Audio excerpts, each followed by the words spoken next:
How you doing, guys? Big Mac Dan School here again today, back once again with another episode of Terrain on Thursday. Wait, no, that's not what this is it? Oh, what is it? Oh, it's another episode of my Conquest series, issue 55.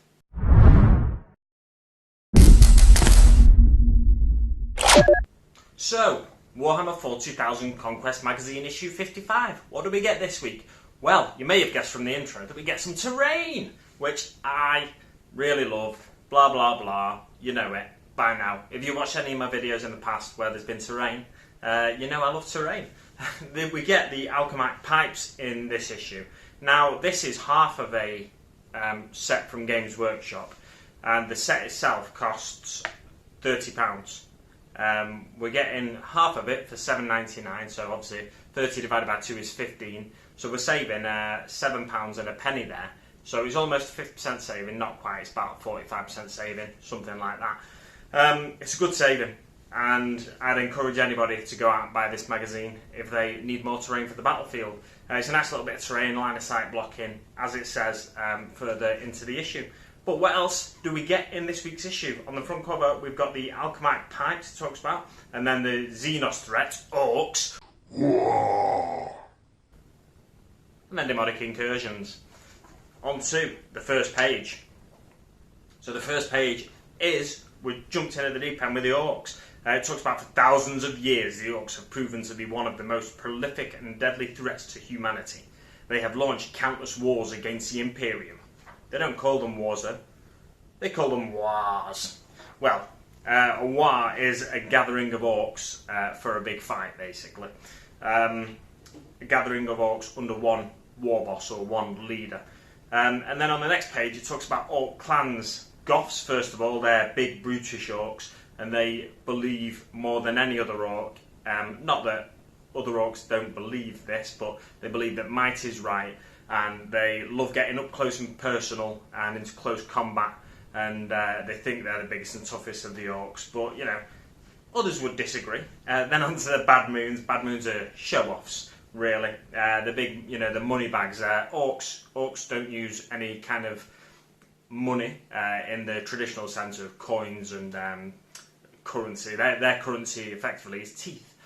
Orc teeth, though, human teeth, or humies, as the Orcs like to call them, they're too small and not worth anything. So Bad Moons, the reason they're the richest of the Orcs is their teeth grow quicker than any of the other clans. So if you ever need any, if you're ever short of any teeth, what you need to do is go and punch a Bad Moon in the mouth and take his teeth, and then you can use his teeth to buy yourself a nice new shiny shooter or something like that.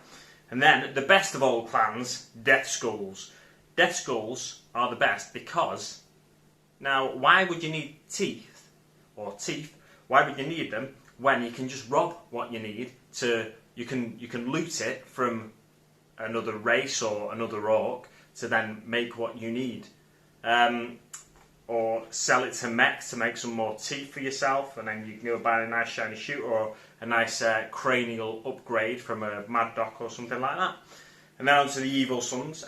Evil Sons are the speed freaks. Well, speed freaks are a sort of sub-genre, sub-clan of Orcs. But Evil Sons are the ones most renowned for, they're renowned for having the most speed freaks, basically. They like to get in a vehicle and go fast in it. That's what they like to do, and they paint all the vehicles red because red ones go faster. Blood Axes are the sort of guerrilla warfare type of Orcs. Not only guerrilla warfare, but they're the most tactical minded of all the Orcs. Typically speaking, there's arguments to be made for certain characters in the Goth clan who, like Ghazghkull Thraka, the one that is coming to mind at the minute, he's a very tactically minded Orc. He, in many ways, he exemplifies different aspects of each clan to its maximum potential. However, he is a Goth at heart. Yeah, so back onto the Blood Axes, they are all about, they're about trading with the Imperium, with alien races, if they need to, and they're happy to sell their services to alien races, and also to fight guerrilla warfare and sneaky tactics, and they wear camouflage, where Goths, for example, think it's really cowardly to wear camouflage. Why would you do that when you should be running towards the enemy in plain sight, scaring the living daylights out of them as you bundle towards them, and then finally pounce on them? But yeah, so Blood Axes are more tactically minded, they've got a bit more cunning, a bit more guile and gall about them. And then the Snakebites are really backwards, they're like cavemen basically. They eschew the usage of any technology. They will use shooters, Orcs tend to like things that go bang. So they will use shooters and they'll use various other weapons, but they like the more basic stuff where possible. So they'll use clubs, knives, poison, put a bit of poison on the knives and stuff like that. To stick with tradition, basically, the tradition of Orcs from years gone by. And then we've got an Orc showcase. We've got a massive stomper here. This is one of the bigger Orc vehicles. It's a super heavy that can carry, I think, 20 boys in its stomach. It might be 30, but I think it's 20. It's an old model, this, but it's got its charms. The big chainsword is one of them. And then the massive guns on the other side and all the rockets and the grots clambering over it to try and make sure it doesn't fall apart as it walks. But the downside to it is, for me, anyway, you can't see the legs. If they were to redo the Stomper kit, I'd like to be able to see the legs on either side, similar to the Gorkanaut and Morkanaut, just so it looks a bit more like an Orc, because this really doesn't look like an Orc to me.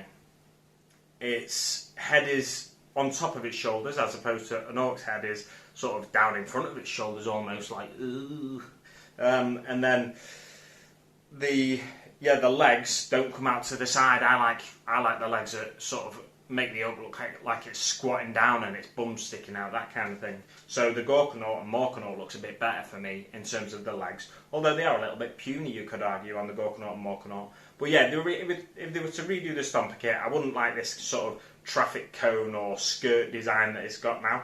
I'd prefer something where you can see the legs a bit better. It's got 2 feet basically stuck to the bottom of it, the model itself.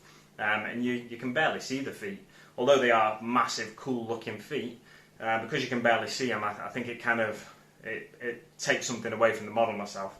But at the back of the model, it's got all these chimney stacks and everything, where you can imagine just smoke, black smoke, bellowing out as they sort of try and feed anything into the furnace to make this thing move, like take one giant step forward.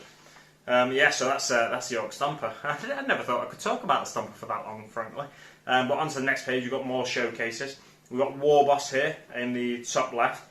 A Warbus is a leader of a war, so they gather Orcs around them and under them, and it's Orcs from all clans. That's one thing that isn't always represented on the tabletop by Orc collectors and by Games Workshop themselves when they do the showcases in the Orc Codex and in White Dwarf and stuff like that. Typically, people, not necessarily typically, but yeah, I'd say pretty typically, people tend to collect one clan.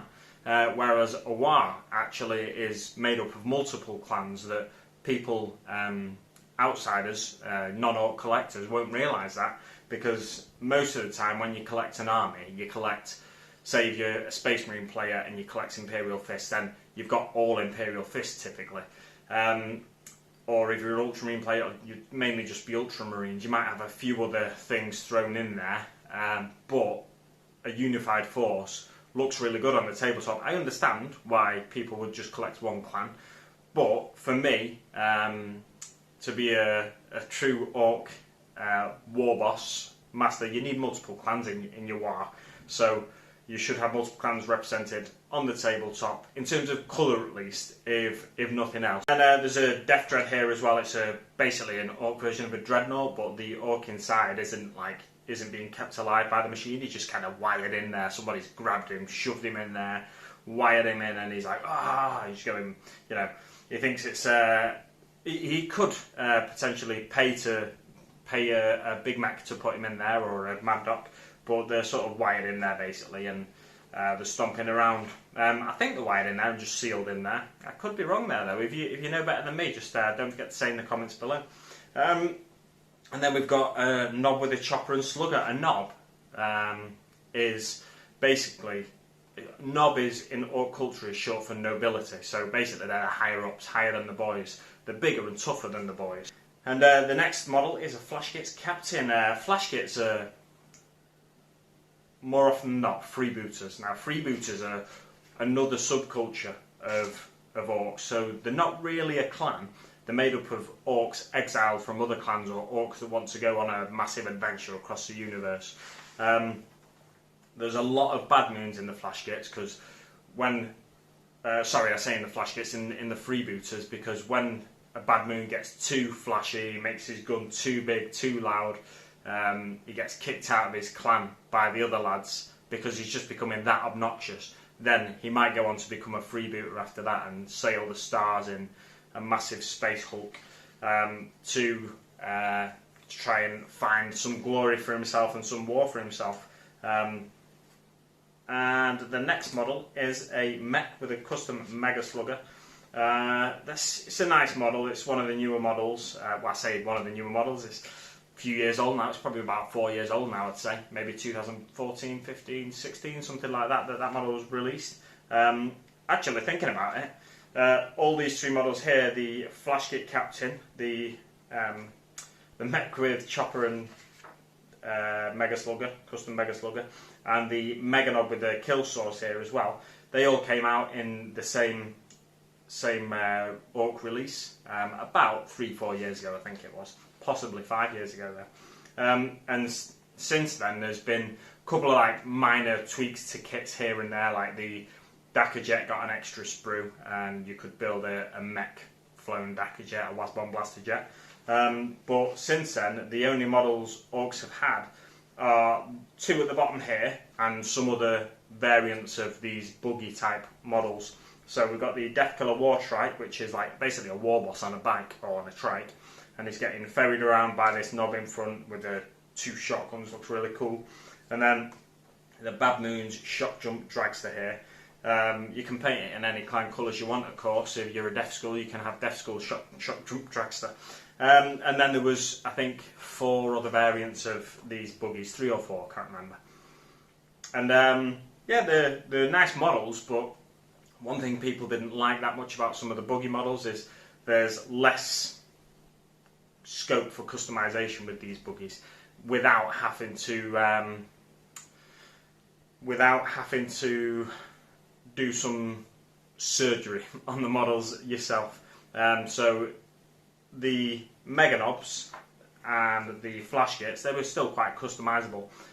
You can swap a lot of bits from the Flashgates kit with bits from the Nobs kit, and the Mega Nobs you could swap out arms and stuff like that, and there was loads of different gun options. Whereas these buggies, these new buggy releases, people were disappointed with them. It was last year at the end of October, last week in October, they were made available to pre-order, and they weren't released in October, and a lot of Orc players were really annoyed by that, because October, GW mentioned in an article on the community site that you should, if you're an Orc player, you should really look forward to October. And then slowly but surely we got closer to October, and people were like, when are we going to start seeing these Orc kits, and really excited about it. And then they did some articles on the website, and it was really underwhelming because people were expecting loads of new kits, and eventually we did get a fair few new kits, like 5 or 6 new kits, these buggies, but there's very little customization, and a lot of Orc players like to customize the models.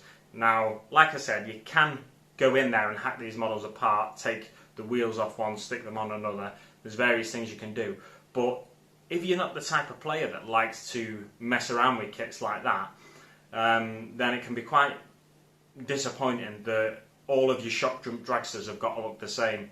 You know, unless you're willing to take a razor saw to them, chop them in half, and stick the back end of a shock jump dragster onto the front end of a Wasp-Bomb Blaster Jet or something, then unless you're willing to take that risk and sort of make it work with plasticard and piping and green stuff, then you're kind of, I don't know, it's a little difficult for you to make the customization, really. So people were disappointed with that. I'm hoping if we get any more Orc models in the future, and I'm sure the Orc community at large is hoping, there is more scope for customization. All the Orks even on these vehicles, all the joints were in such a way that say the arm that's raised up here on the Death Killer War Trike, on the Warbus there on the Death Killer War Trike, that arm is cut in such a way because it's been designed on a computer. It's cut in such a way that it only fits that Warbus. So it's not even easy to swap an arm out.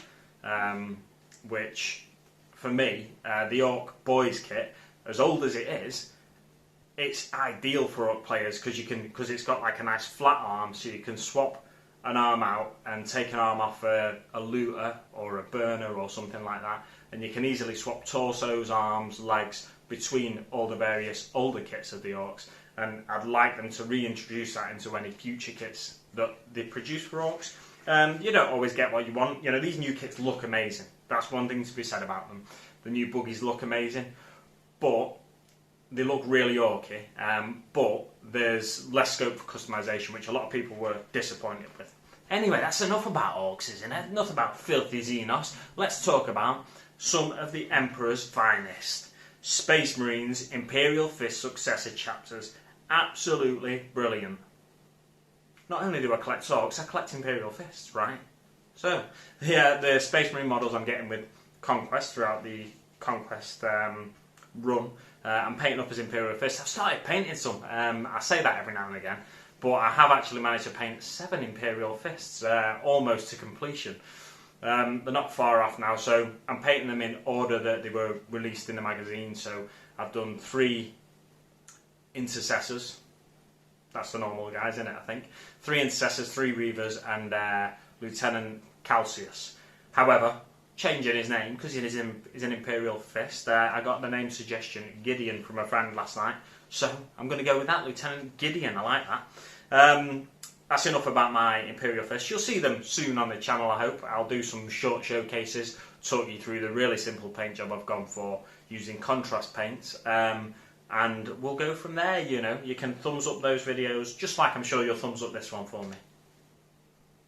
Anyway, Imperial Fist Successor chapters. We've got the Hammers of Dawn, the Subjugators, the Invaders, the Sons of the Phoenix.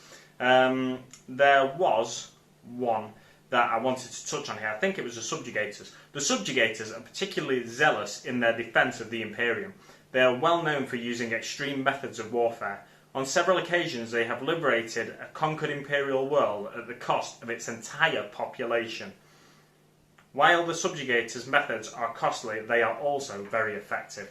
Now, that highlights, just that little paragraph there about the Subjugators, highlights for me how terrible the Imperium is. The Imperium is willing to sacrifice billions of lives on a planet, billions of human lives, in order for the Imperium to survive. Now, there's untold billions of humans spread across the galaxy at this stage in the future. But they're willing to just wipe out a planet in order for the Imperium at large to survive. There's an old adage: look after the pennies and the pounds will look after themselves. And that is not something that the Imperium of Man prescribes to. Subscribes to? Prescribes to? I don't know. Anyway, they're not bothered about the individuals. They're only bothered about the Imperium. If the Imperium survives as just the Emperor sat on the Golden Throne, then the higher-ups of the Imperium will think, yeah, great, we've done our job. But really, there's nothing left of humanity. There's no hope for humanity. It's all but extinct, other than the rotting carcass of a psychic being sat on some kind of device that's keeping him alive. That's not the Imperium anymore. But that's that's the road they take, the Imperium, and it's such a terrible. It'd be such a terrible time to live, wouldn't it? But it surprises me when a lot of people say, Mythos from Frost and Fist, he says, well, I'm human, so I can relate to humans, and he loves Space Wolves and stuff like that. So it always, when you look into it a bit more, it's like, it's not a good way to live. But at the end of the day, it's all fiction anyway, so what does it matter? But I just like to point it out how awful the Imperium is now and again, despite the fact that Games Workshop pushes these genetically engineered super soldiers as the main selling point for 40k. You know, the Space Marines as a whole, in particular the Ultramarines, but they're just killing machines, really. It's, you know, some parents might want their kids to play the good guys because they don't want. They think it'll be bad to play with these miniatures that represent evil and chaos and the demons and stuff like that. It's basically because 40k is set up as kind of a faux religious thing, so the Emperor is worshipped as a god, and all evil is demonic and chaotic and stuff, because it's got a lot of its roots in religion when they were developing the game, and you know the background they've developed since they first started coming up with these ideas. Some people might not want their kids, you know, like Christian or Catholic families, whatever, might not want their kids to play the evil side because it represents like hell and Beelzebub and all kinds of demonic things. But really, at the end of the day, it's all just a game. And if they looked into the lore of the Imperium, I'm sure they'd be just as horrified. And they wouldn't want the kids to play the game at all if they're that conservative. However, yeah, it is just a game, so play whichever army you want and whichever faction captures your imagination. That's what's one of the wonderful things about this game. All the factions have different lore, captures your imagination in a different way. Yeah, let's move on from there. We've got on the other page, I'll just touch on the Crimson Fists because they are one of the major successor chapters of the Imperial Fists. The Crimson Fist spent decades at the brink of annihilation thanks to the assault of Orc War Snagrod.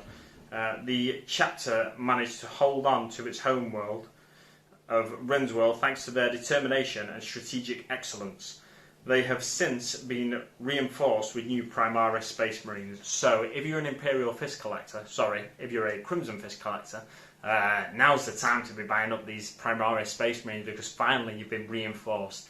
Gilliman managed to get to Rindsworld with a selection of Primaris Marines to fill the ranks of the heavily depleted ranks of the Crimson Fists, who've kind of been just ticking over the Crimson Fists and somehow surviving for millennia, not millennia, but for, you know, decades at least. And now the Primaris Marines have heavily reinforced their ranks, so they're no longer on the brink of annihilation like they once were. And then it's Chaos Rising. There's loads of lore that, you know, some of these issues that have longer painting guides and build guides, although the build guide in this one's only 2 pages, which is fantastic. Some of the issues that have longer build and painting guides feel a little light on the lore, but this one, when you get big boxes of text like this on the 2 pages of Chaos Rising, there's so much rich lore in there. And this is all about chaos between Millennia 31 and 36. Is there anything I want to touch on here? Not really. There's nothing that draws my attention in, but there's plenty in there if you're a Chaos collector, Chaos player, to whet your appetite, really. So when you get your hands on the issue, turn straight to those pages in there.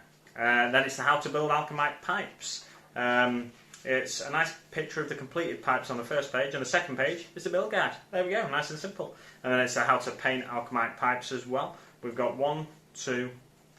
Oh, they've gone for blue as the main colour on these. 3, 4, 5, 6 pages. I wouldn't have gone for blue myself. I think the blue is sort of close to the silver of the metal. So I'd have gone for... I don't know. Maybe if I was going for blue, I'd have painted blue on a few more panels, actually. I think maybe that's the way I would have changed it slightly. But we've not, you know, we've only got a limited selection of paints if all we've got is what we've bought with a magazine. So we've got, you know, a fair bit of Macragge blue now. So, yeah, I guess that's why they're painting it blue for you. But if you don't mind spending a little extra of your own money, you know, just about £3, get your hands on some of Games Workshop's many other paints that we've not had with this issue yet.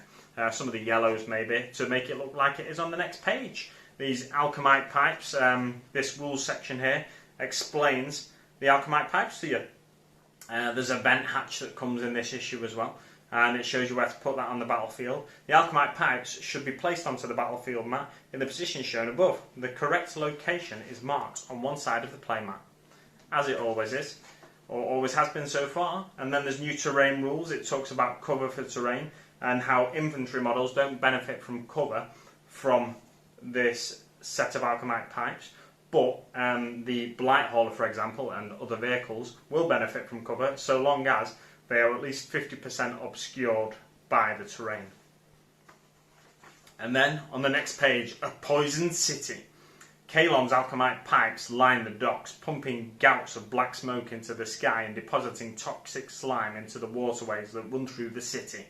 The Death Guard, ever seeking an opportunity to spread their plagues and diseases further, are in the process of corrupting these mechanical monstrosities. If the smoke and gas from Kalon's manufacturing infernos is seeded with enough plague spores, they will quickly spread across the entire planet, corrupting what is left of the world. The Ultramarines must act fast. Captain Asheran intends to lead a force of Macragge's finest warriors into the heart of the forest of Alkamag Pipes and sabotage them before Typhus and his followers can follow through with their terrible plans. There's a transmission incoming. It's from Captain Asheran. Task Force Gamma. Remember your objective, brothers. Do not let your hatred cloud your judgment. Strike like a meteor and show them no quarter, brothers. For the Emperor and Macragge. Transmission ends. On to the next page, we get Septic Sabotage. This is the mission this week. We've got a lovely deployment zone for the Death Guard here. It's a nice round deployment zone. That's the first time we've seen one of them, I think, unless I'm mistaken. And the Space Marines deploy at 6 inches on the other side of the battlefield.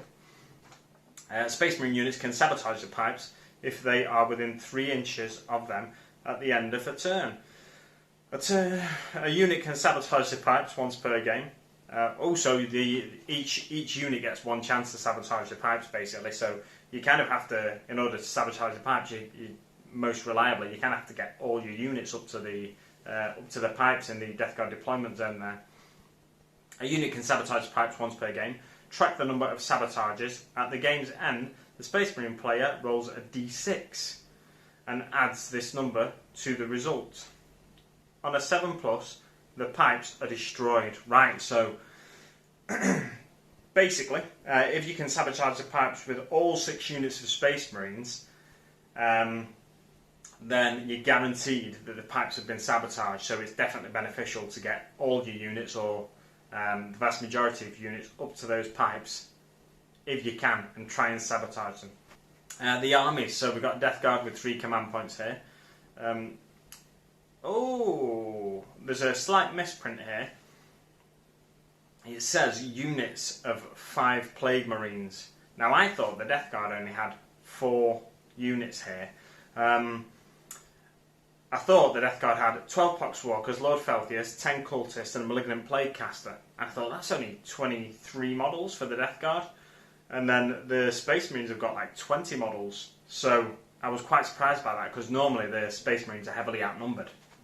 However, it says just below the Death Guard and 3 command points, it says units of 5 Plague Marines. So I imagine it was supposed to say 2 units of 5 Plague Marines. Try playing it that way, perhaps, and then if it's too easy for the Death Guard, just have 1 unit of 5 Plague Marines. Test the waters. Play this multiple times, I'd suggest, and you'll find the best way to play it. And the forces for the Space Marines consist of 3 command points, as always has been, and then 5 intercessors, 5 reavers, a captain in Gravis armour, 3 aggressors, Primaris librarian, and 5 Space Marine scouts. So that's 20 models for the Space Marines. That's the most we've seen for them in a while, or possibly across the course of the magazines. Then the deployment zones are shown above. The Death Guard player deploys the first unit. Both players then alternate deploying their units. The Space Marine player takes first turn, so that'll mean they can get far up the battlefield, potentially a bit further up the battlefield, before the Death Guard get a chance to shoot at them. The first player to eliminate an enemy unit gains 1 victory point. Eliminate the enemy warlord, you get 1 victory point. Space Marine player gains 2 victory points for the Alkamag Pipe if the Alkamag Pipes are destroyed. The Death Guard player gains 2 victory points if the Alkamag Pipes are not destroyed. The game lasts for 5 battle rounds, so it's going to be quite an interesting one, that one, to see how you get on, how many units you can sabotage your pipes with. Anyway, on to next week's issue, we've got Space Marine reinforcements, as we know. This is one of the sprues from Dark Imperium. We've still got another Space Marine sprue to come from Dark Imperium. Somebody reminded me in the comment section last week, I can't remember who it was now. I did mean to make a note of that, but I completely forgot. Check last week's video, check the comment section, and you'll see who it was that reminded me of the sprues still to come from Dark Imperium. I think we've got still another 2 Poxwalker sprues, I think. One that's like doubled, and we've got a sprue with some Inceptors on. Inceptor, Hellblasters, and possibly some Sergeants, I think, as well. But yeah, we've got a few sprues left to come from Dark Imperium still. I think I said in last week's video that I thought that was the last sprue. I don't think it is now. And then the following week, we're getting, in issue 57, 2 paints. We're getting Thousand Suns Blue, which is a paint I've not got, so I'm quite excited about that. And we're also getting Temple Guard Blue. And we learn to paint... We learn to paint plasma effects. So, as I've always been saying with previous issues of the magazine, I want to paint the plasma effects, both with the pipes and with the plasma reactor thingies. You know what I mean. I'm sure you do. We've seen them in a previous issue. The thermic plasma regulators and the thermic plasma conduits. Yeah, so I'm looking forward to them teaching us how to paint plasma effects. Hopefully it'll be a nice simple technique that even I can do. We'll leave it there for now, guys. Thanks very much for watching. It's been a long one, hasn't it? I'll see you on the battlefield.